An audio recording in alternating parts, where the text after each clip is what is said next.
Bienvenida, doctora Jazmín. Muchas gracias. ¿Cuál es la importancia de la literatura en la cultura? Fundamentalmente contar historias, transmitirlas a través de las generaciones, que conozcan su identidad y la de su propia comunidad, y también conocer cómo ha sido el hombre y cómo es en las diferentes etapas de la historia. Por otro lado, la literatura ha colocado a la palabra como un instrumento muy valioso que puede transformar la vida y que además genera belleza a través de su expresión. También nos permite desarrollar la imaginación, tener apertura y flexibilidad para conocer lo diferente, otras culturas que tal vez por nuestra ubicación geográfica o por nuestro contexto no pudiéramos imaginar. Entonces la literatura nos abre esa posibilidad. ¿Cuál sería la importancia de los autores clásicos en nuestros días?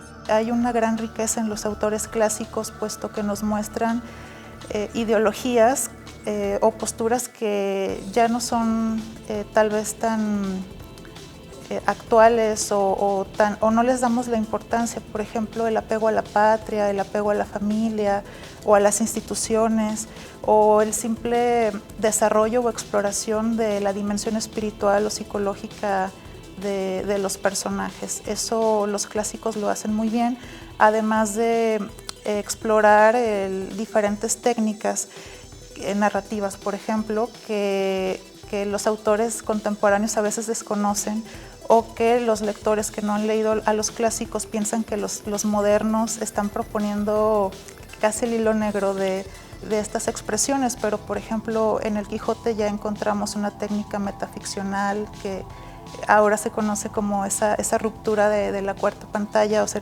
en el Quijote Cervantes lo hace, o en Onegin tenemos una novela escrita en verso, o en Fausto tenemos una novela extensa escrita como una obra de teatro que nos hace el recorrido o hacemos un viaje espiritual con el personaje. Eso pasó hace muchos siglos, pero sigue siendo muy enriquecedor conocerlo, sobre todo si las personas no solo la leen, sino producen literatura, que estén al tanto de qué se ha hecho y por qué son grandes. Principalmente pienso que los autores clásicos son los grandes maestros de la condición humana, del humano, y eso es lo que tienen que transmitirnos. ¿Consideras que la literatura ha perdido esa importancia o vigencia actualmente? Sí, porque está claro que los programas educativos han cambiado y eligen otro tipo de autores, y porque se tiene la falsa creencia de que son aburridos y que ya no son historias que pudieran acontecer en este siglo.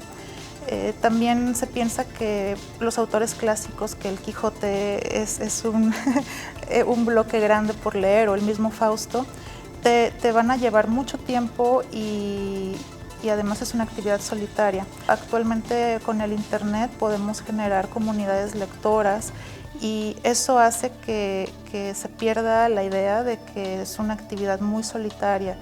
De hecho, es un vínculo estar en una comunidad literaria o en un círculo literario, porque a través de la experiencia lectora se pueden hacer vínculos muy importantes con otras personas de diferentes culturas o edades, y eso hace que se vuelva muy enriquecedor, incluso hasta terapéutico, la experiencia de leer a los clásicos, que pueden interesar en diferentes países. ¿Cómo podríamos fomentar la lectura en este mundo de inmediatez en el que vivimos? Bueno, primero acabar con ciertos prejuicios.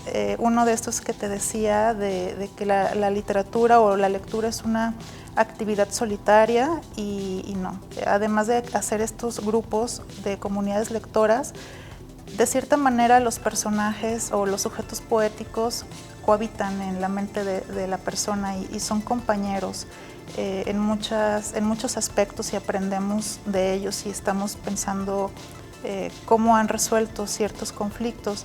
Pero es muy válido en estos tiempos de inmediatez leer una página al día, o acudir a ciertas aplicaciones que nos acercan a la literatura de otra manera. Por ejemplo, aplicaciones que utilizan o regresan a las radionovelas o a las lecturas dramatizadas, que eso le encanta a muchas personas y que puede ser también compañía durante trayectos, ¿no? Del trabajo a la casa o estar en la casa haciendo otra labor y escuchándolo. Hemos evolucionado en la manera de comprender cómo es leer. Entonces, todo lo audiovisual también es una forma de leerlo y sobre todo si estamos abiertos a las nuevas aplicaciones, a las nuevas tecnologías que nos lo hacen pues más asequible. Muchas gracias, doctora Jazmín. Muchas gracias.